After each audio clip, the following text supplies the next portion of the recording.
W420radionetwork.com.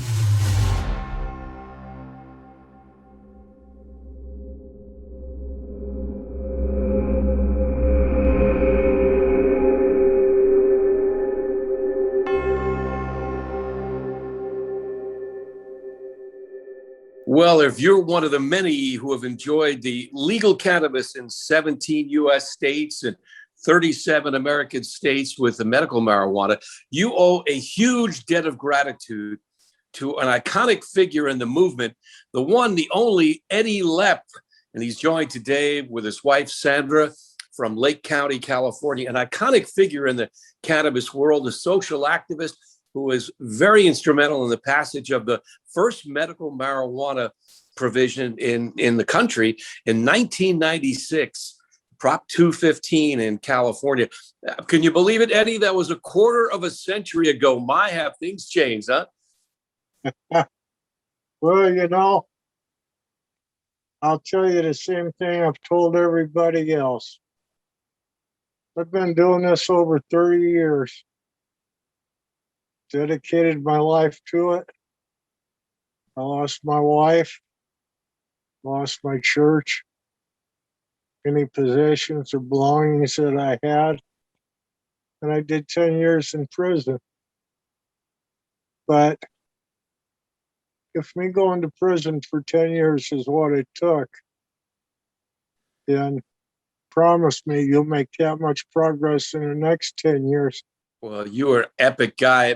The National Organization for the Reform of Marijuana Laws called you a marijuana martyr and a pot POW because you were a Vietnam vet and then going to prison for growing weed. Tell us that story in the early 2000s. Over 30 agencies raid your farm, and it was medicinal marijuana, and it should have been legal, but you got caught in the crossfire.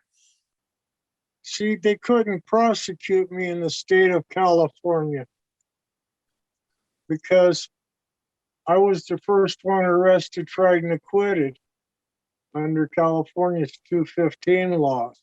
No, tell me about what happened with the arrest and the prosecution when you were growing medical marijuana for a lot of sick people, but how did that all go down? What happened was years and years and years ago, back in the mid-90s,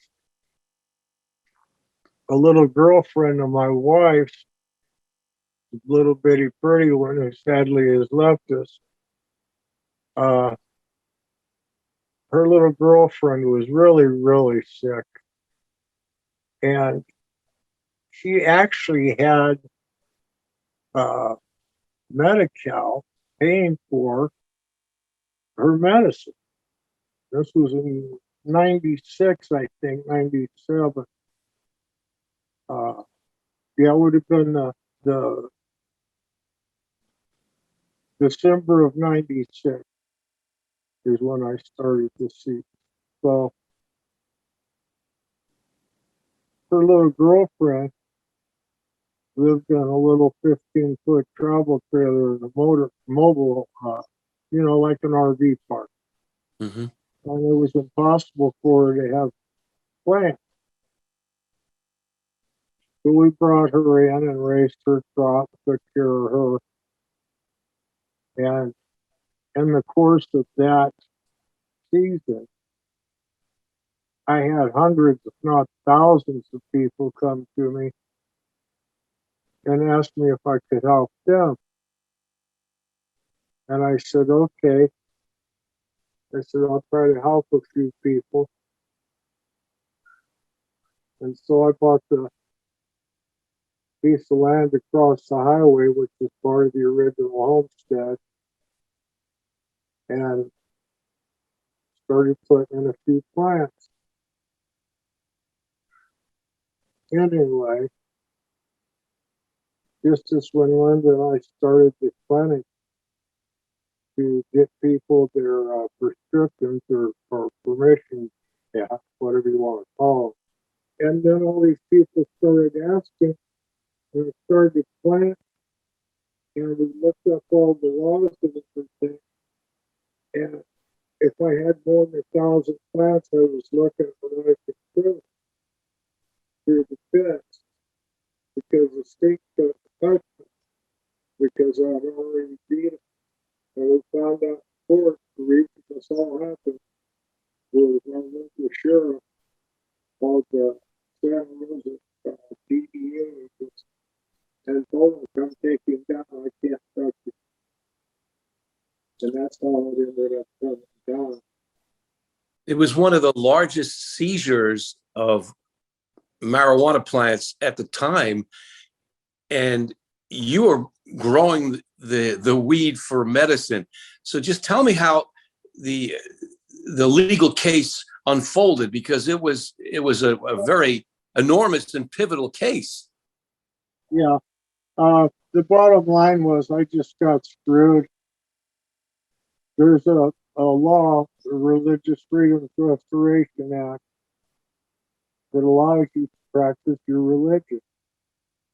And they've got people drinking rattlesnake venom and cyanide and all this other crazy churches, you know. Some of them think it's all right to abuse children and all these other crazy things that churches get along by with on a day-to-day basis. And then when I came in, I hadn't broken any laws, not a one in the state. But the judge, when I went to court, the judge denied me my defense, my religious defense. And that was the only defense I had. And so I ended up being convicted. It took them about 5 or 6 years. And Linda died in '07. And then in '09, I was convicted and went to prison. I understand that you were initially sentenced to 10 years in prison. 10 years. You served 8. And that was they could have. Actually, I was in the custody of the Bureau of Prisons, and in other words, behind bars, for 8 years, 8 months, 8 years, 6 months, and 2 weeks. Wow. And then I've had the feds boot on my neck. It was 18 straight years, I think. They came in the first time in 98.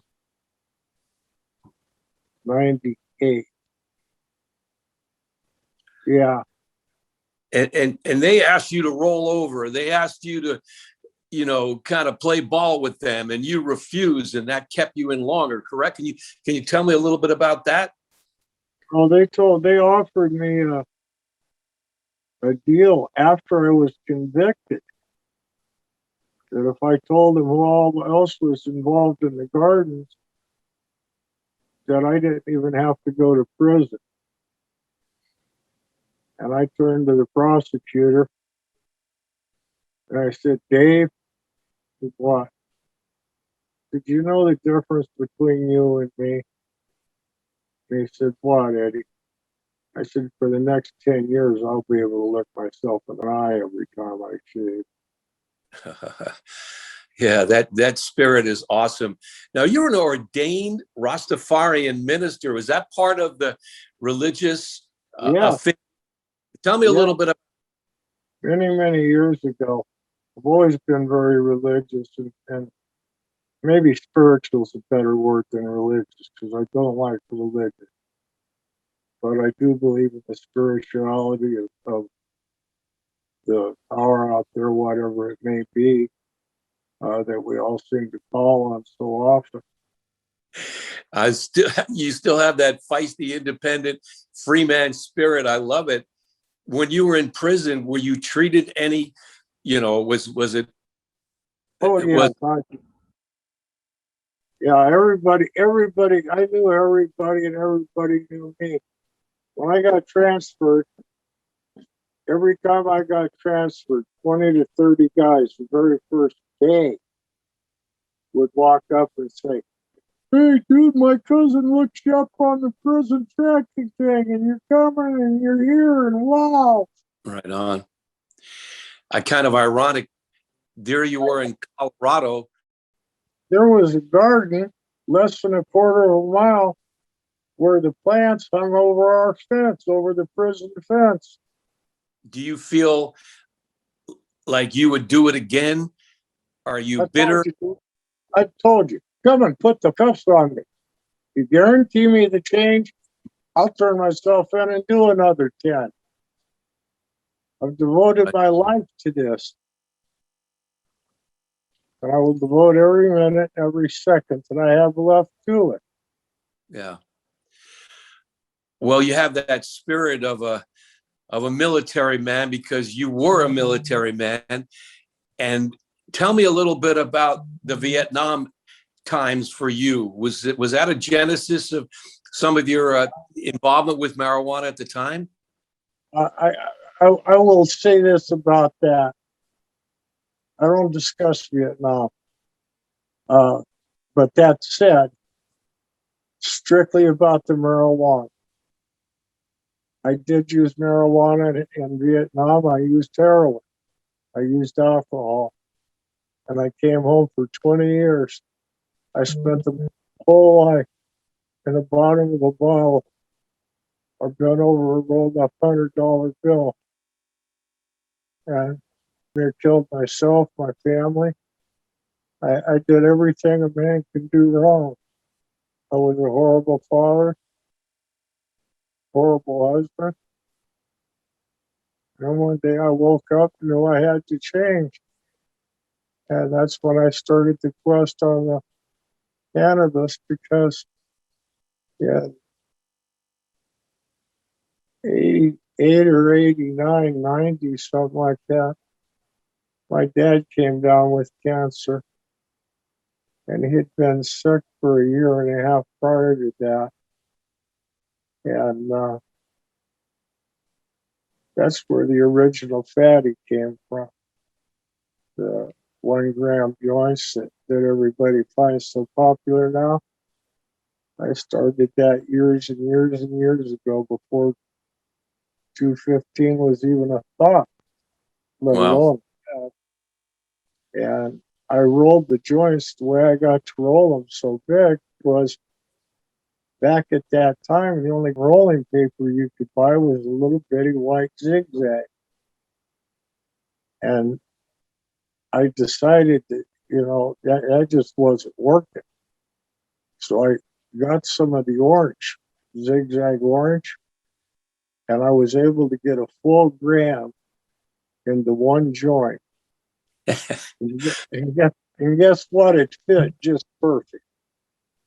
Wow. Well, I'm sure it eases pain big time.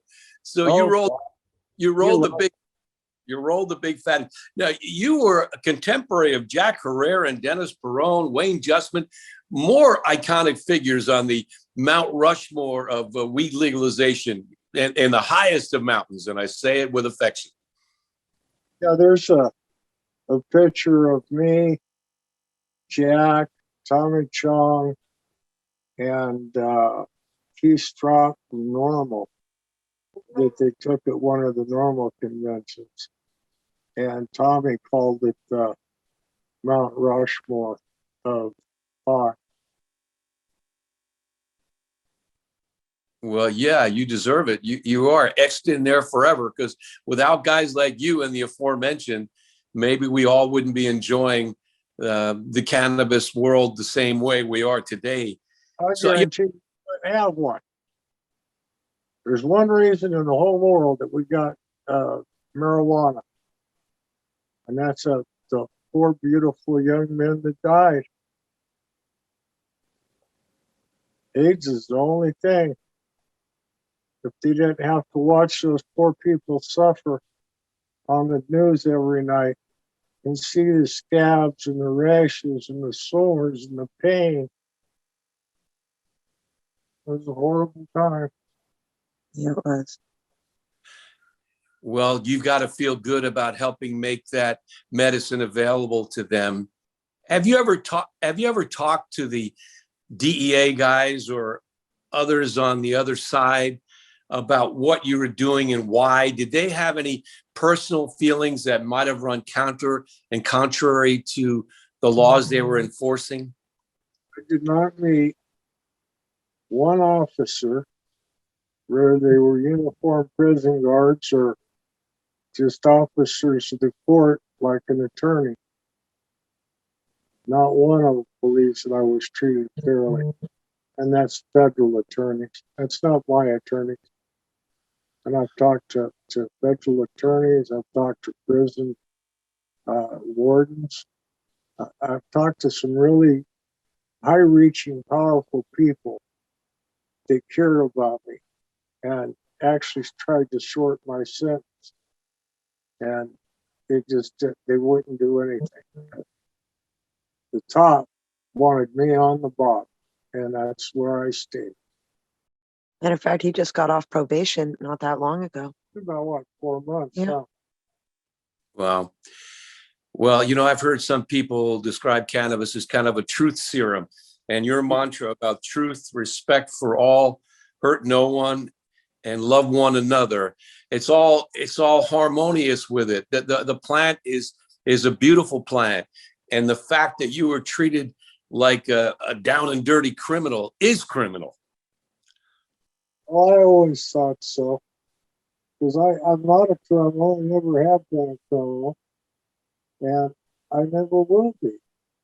I sent the goddamn county, the governor, the attorney general of the state, the board of supervisors, the sheriff, the local district attorney, and the county attorney all a letter telling them my exact address, just like it would be on your title, and my reasons for doing it. And I sent it every year for 9 years, and not one letter was ever answered. Tell them the sheriff returned his.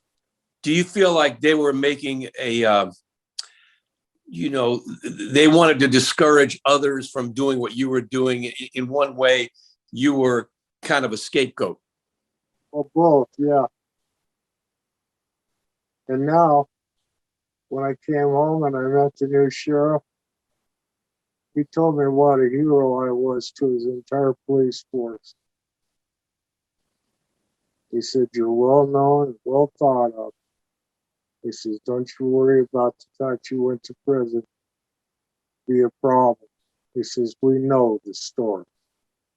Wow. We wouldn't elaborate, but I think we know what happened. What did that mean to you, Eddie? I guess it means that there's good people out there that can't always do the things they need to do to be good. It's not their fault. Yeah, but you were a catalyst for great change.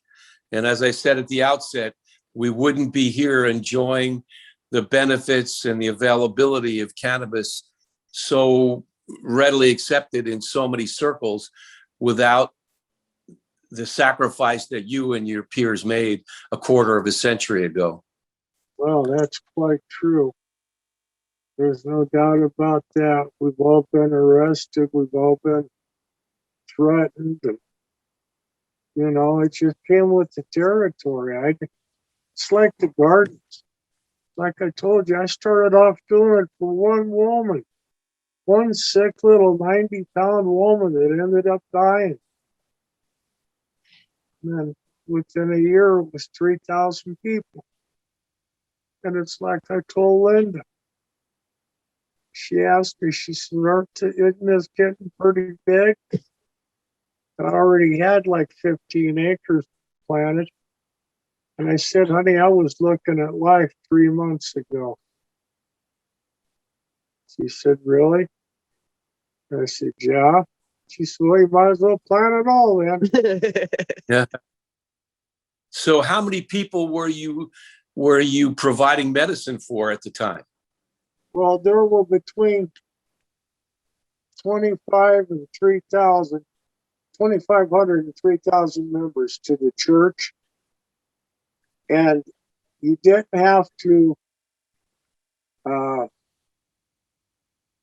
smoke pot or grow pot. You didn't have to have anything to do with pot.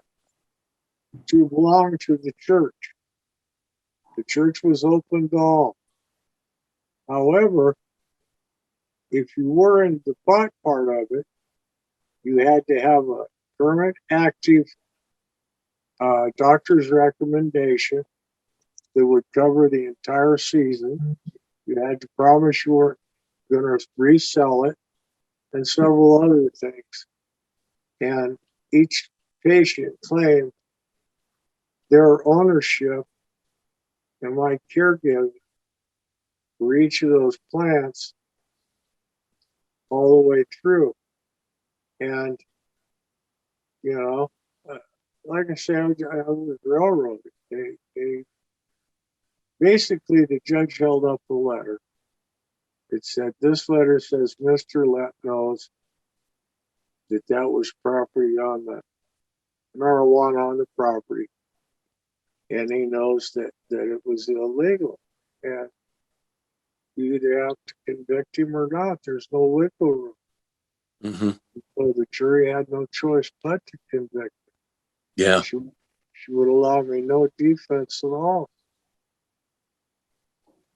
My whole trial lasted 5 hours, dude. Wow. Wow. So here you were growing medicine, providing healing medicine for so many afflicted people, and you do 8.5 years, a hard time. That is a tragedy, my friend. That is a tragedy. And I'm so sorry you were subjected to that. You want to hear the real tragedy?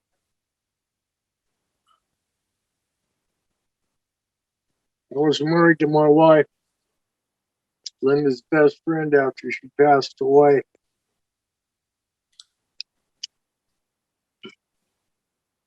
She worked for the county at the water company and got up every morning about 4:30, 5 o'clock, did her bathroom thing, and left the house about 7 for work. And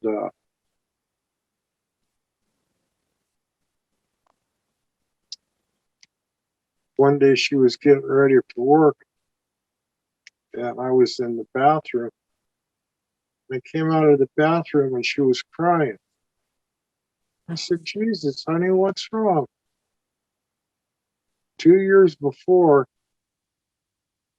this guy got drunk in Sacramento, went over 1, 2, 3, 4, 5 lanes, went across 5 lanes and killed a woman and her 2 children in a car going the other way.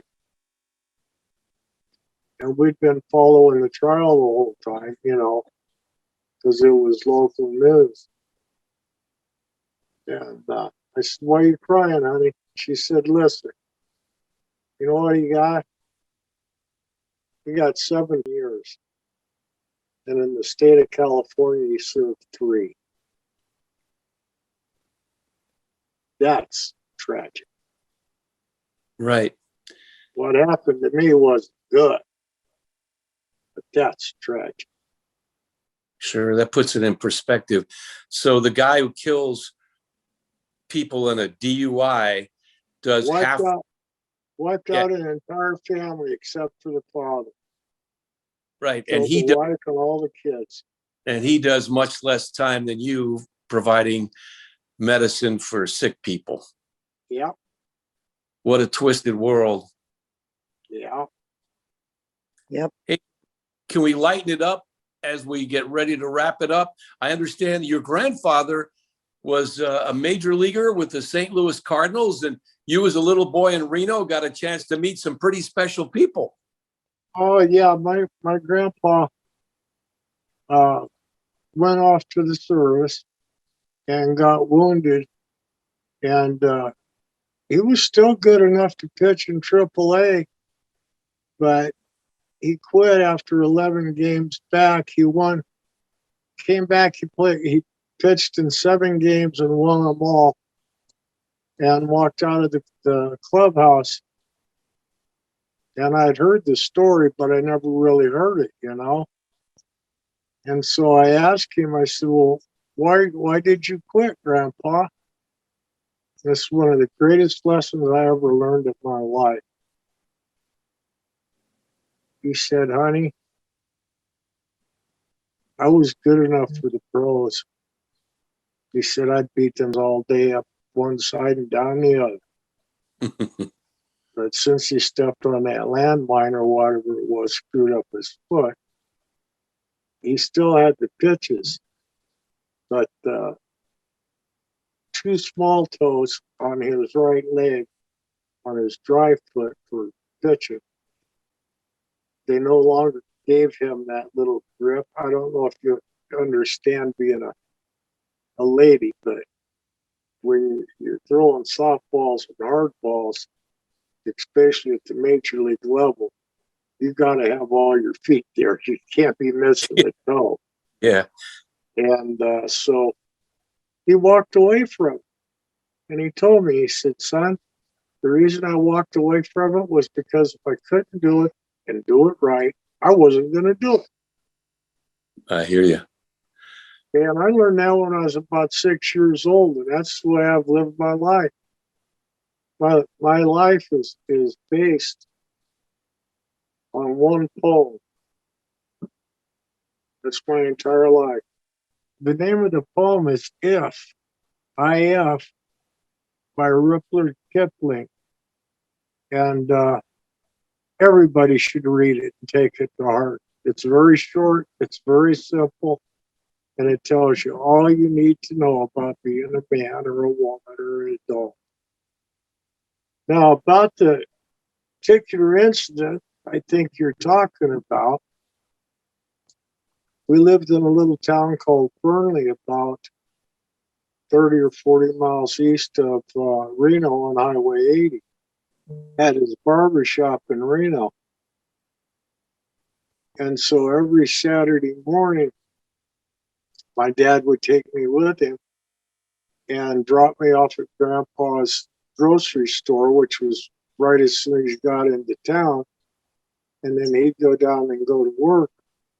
And about 10 o'clock, my grandma would send me down to my dad's barber shop. And I'd go to the games and stuff, you know.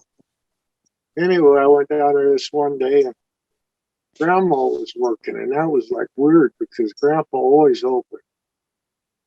And I looked at her and I ran through the comic book rack, which was the first thing I did every time I went there. And she said, no, honey. She said, hold on. You don't need no funny book. And I says, why? She says, go up and see your grandpa. He's in the kitchen. I said, okay. And I went up there, and it was Sandy Colfax, Don Drysdale, Tony Kubik, Juan Marichal. God, who was the fifth one? I don't remember. But they were all sat at my grandpa's table drinking coffee. And I spent, I don't know, 2 or 3 hours with them. Wow. Coca-Cola had brought them all into town.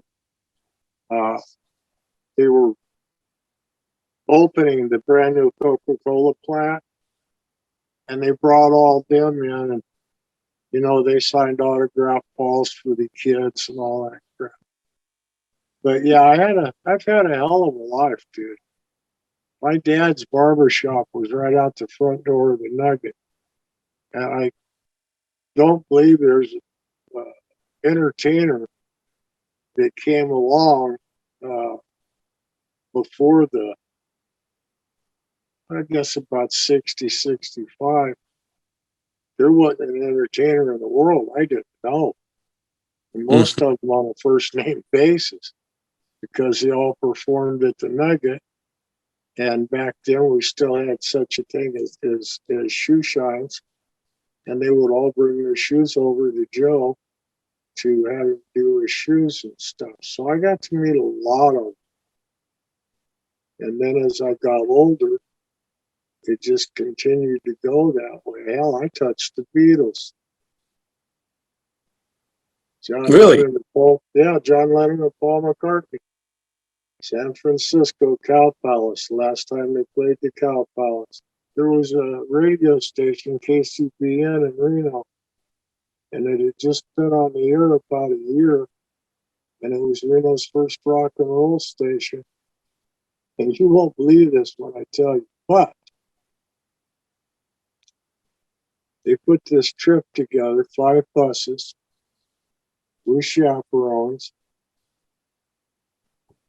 picked us up at the high school parking lot, drove us to San Francisco, saw all of the concert and everything, drove back to Sacramento, stopped at a park and had a 3-piece KFC lunch, and then got back on the bus and went back up to Reno. Nice. What do you think that cost me? I don't know, about $10 back in the day. You're close, closer than most. It was radio station KCB and 1230 on your radio back. Cool. Yeah, it was. Eddy, you still got a wonderful spirit, brother. Thanks so much for sharing your awesome stories. Really been a pleasure. Well, anytime you want to call, I'm here, boys. Sandra and Eddy Lepp, the iconic one, the Rastafarian minister who really helped launch Prop 215 and make medical marijuana legal in California a quarter of a century ago, with us today. W420 Radio Network. You want to hear more or excerpts? Go to W420 Radio Network/archive. I'm Rich Walcoff. Thanks for listening, and we'll be Thank right you for back. having us. Bye, Rich. Thanks, everybody. All right, buddy. In there, pal. You be well. W420radionetwork.com.